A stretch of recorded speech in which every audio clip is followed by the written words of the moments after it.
Okay, so this one might get a little dark and uncomfortable for some of you. It gets uncomfortable for me as well to talk about uh, the shadow side of ourselves. So we have things that are strengths, and then we have our weaknesses. So we have to look at both. And in order to do that, um, we have to be uncomfortable. So let's do this.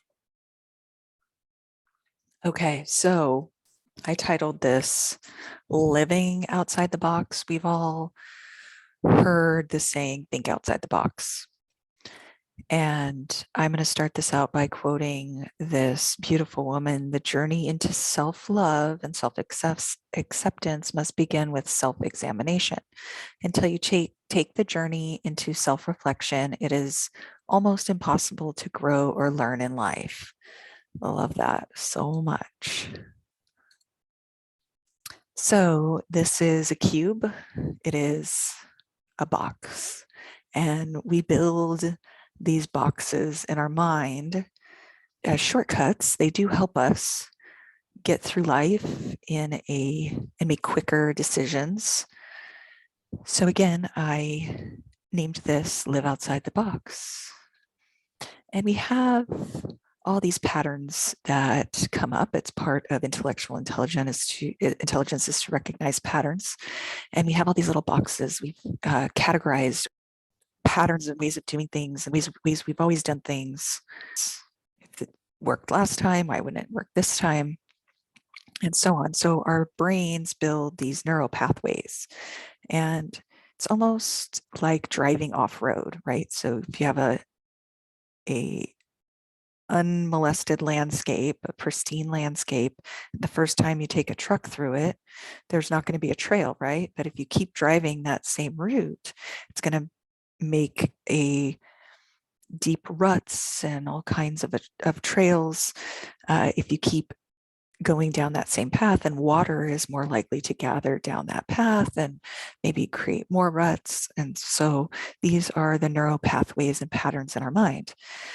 And to change, oftentimes we have to examine these thoughts and patterns to make changes. So I really loved this image. I was looking for something where the person is outside of themselves and watching their mind. And we have a spirit that is outside of our mind. We are not our minds. Our minds are of this world, and our spirits are not of this world. So our spirits, ourselves, we can observe the patterns that are going on in our minds if we take the time to do so and we practice doing so. You can do this through meditation or journaling or driving or talking to a friend, talking to a counselor. There's lots of different ways to achieving this, but I really like this visual to bring the point across of self-examination. So the hypercube and the cube is representative of the 3D space, the universe, the material items around us, what we see visually, our bodies. And our mind is the center, and we are essentially trapped in the center. And so being aware of this symbolism can help us understand the expansive nature of our consciousness and our soul. And there's lots of symbolism surrounding the hypercube. So it goes, there are many, I love ancient traditions. They're just so fascinating. A lot of times people write off the ancients to say that people constantly seek new information. People constantly want to see the news and see what's going on today. Our society highly values current information and current news, current studies and current research. However, there is lots of wisdom in ancient traditions. And this is some beautiful geometry showing the hypercube. So you can see here, there's a cube in the middle and a cube on the outside. And all, the Star of David, the six-pointed star, and a six-sided hexagon here. And Saturn creates this pattern. If you didn't know this, the ancients look to the stars and look to the galaxy, the astrology to understand the calendar and patterns and predict events that were coming up in their seasons. Of course, it was super important to watch the stars so you knew what season you were in. Of course, a month is a moon, one moon, two moons. We've all heard that in Native American traditions, and a moon cycle is a month. And the seasons, there's 4 seasons, and that's how the ancients track the seasons. And it's fascinating to me that they knew that the hexagon was here on this pattern. Just super interesting. This is another depiction of a hypercube. This is with 8 sides. It's basically folded out, and all the lines are represented in a 2-dimensional scope rather than a 3D. So it's just taking it down, and often there are depictions of the hypercube as to what it would look like in 4D. So there's some of that as well. And I loved this image. So he's like, yeah, you're not getting it. The modern day science is trying to understand the consciousness, whatever you want to. It's material items to his head to try to examine what's going on in his mind when he's meditating, or transcendental meditation and out-of-body experiences and all those things.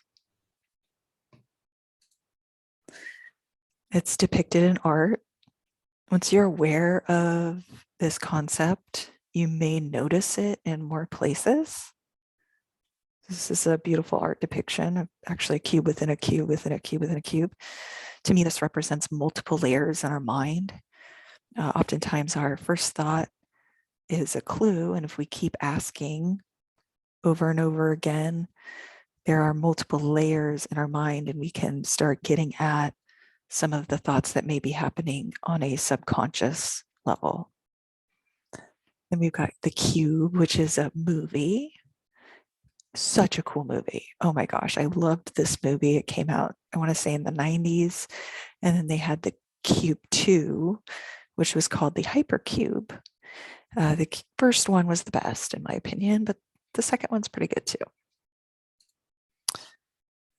So I believe this is a 4D rendering in jewelry. So you can see it's just a example of it being around, the symbol being around, even though you may not be aware of it.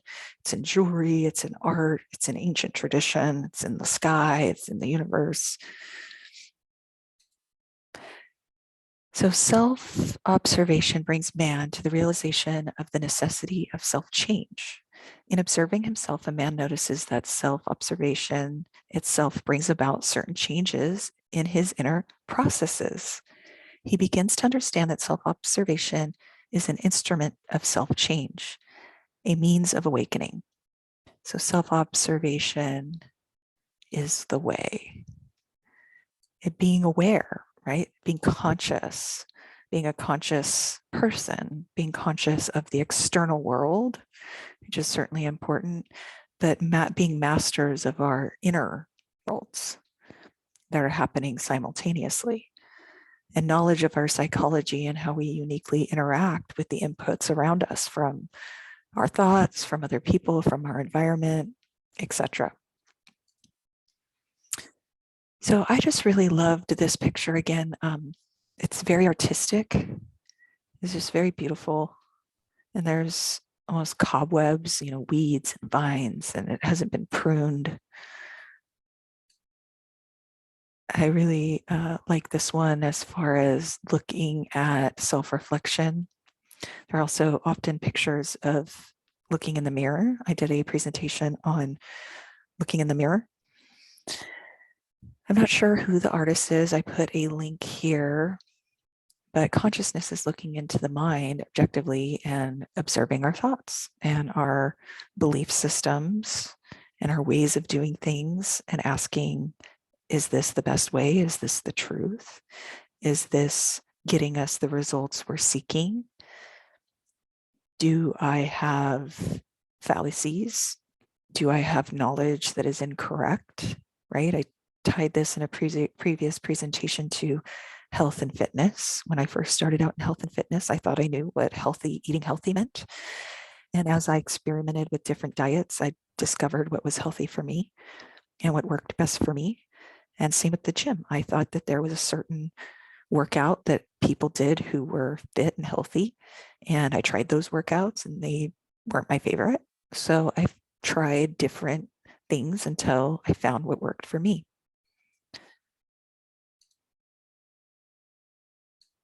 Life is one big creative process. So we have one life.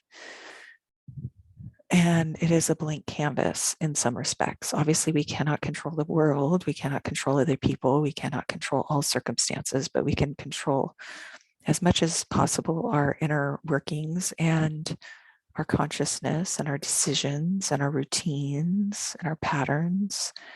And if we are in a pattern, it can be hard to get out of it. I've dealt with anxiety certainly before, and that's a very, very strong pattern. And sometimes we need medication to snap out of it. Ultimately, what I found worked for me with anxiety was disrupting the cycle and coming up with different thought patterns and catching it and meditating on it and taking the time to breathe and do that thought work. We can't control every single thing that happens along the way, right? And I came up with an analogy as to driving a car. So our minds are our car. We control our minds by steering it. So when we sit down and we write and we come up with our priorities and our goals and our objectives, and we're honest with ourselves about how long it's going to take us to get there, right? So we might say, I want to get there. I want to drive from LA to Las Vegas in 4 hours. Okay, well, how fast would you have to go? Right? It might be possible, but can your car drive that fast? Are you going to get arrested along the way? Be realistic with yourself in planning that trip and figure out how long it's going to take to get there. With stops, and maybe you want to stop to eat lunch, stop to pee. Right? So we're steering the car when we're writing and we're planning in our calendar. We're telling our brain what we want it to focus on for that day. However, we can't control the road, right? If we're going from LA to Las Vegas, maybe there's construction that we weren't aware of. Maybe we get pulled over by a police officer that delays us. Maybe there's a pothole and we pop our tire, we get a flat tire. We can't always control some of these outcomes, and we can't control other drivers. Maybe another driver crashes into us. Our mind is the car. We get to know the car and its capabilities. Do you have a Ferrari? Do you have a brain that is redlining all the time and needs a ton of maintenance, and that maintenance is really expensive? Or do you have a reliable car that can drive long distances and like a Honda and gets great gas mileage? Or do you have an electric car? Do you have an off-road vehicle? Maybe you're really great at going over rocks and tough terrain. So everybody has a different car. We all have different experiences that form our mind and the neural pathways in our mind, and different teachings that we inherit from our families and the generations of our families, and cultures that are passed down. These are the beliefs and the cultures that are framing the patterns in our mind. So get to know your mind, and the best way to get through on the road ahead and get to the destination of your choosing, meeting your goals. Are we taking a scenic route? And, so if you're planning a trip, do you want to go the fastest way? That's fine. That can be enjoyable. However, maybe you want to take some extra time to go the scenic route. Maybe you want to make a pit stop along the way. Maybe there's a really great restaurant you want to stop and eat at, or a amusement park, or a museum. So fast isn't always the best, although it can be. So it's up to you to design your experience. Are you taking the scenic route, the freeway, the side streets? Are you avoiding traffic? What way are you going to navigate through this crazy thing called life, with its ups and downs and positives and negatives? So I've talked about this before. We have 60,000 thoughts in our mind every day, and advertisers, television, stories, culture, belief systems are embedded in us. We're like sponges when we're children, and oftentimes people are sponges into their adulthood. We have a plastic mind. It's malleable, and it can change. It can change patterns and thoughts and behaviors. However, the more you do a pattern and a behavior, the harder it can be to change, right? So the point is, there have been inputs that have been put there by other people. And now as adults, we get to decide if we're still going to keep that baggage, if we're still going to be controlled by those thoughts. Maybe they're great thoughts. Maybe they're great morals and ways of thinking and constructs and truths about the way the world works. Awesome. If that's what it is, keep it. However, there is a time to question all of that and do the best you can to use or guide your mind towards thought patterns that are constructive and that are serving you to the best of your ability. So some of us sit in caca and pretend to like it. So we've all had the job we hate, the job that we don't feel as though fulfills us, the relationship that we are staying in because we pretend to be happy in it. We pretend to be not care about being overweight, accepting, of course, accept your body where it is. But if you're uncomfortable with where you are, it's time to acknowledge it. The sooner you acknowledge it and pretend as though that's what you want, even though deep down it isn't what you want and it isn't a higher level of you, it may be time to throw away some of that, some of those relationships, some of that environment, that occupation.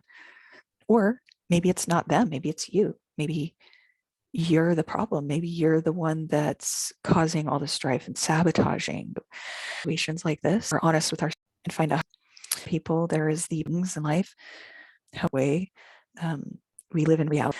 And there's gravity and physics and morals and laws that act upon us, and we, positive and negative that exist here.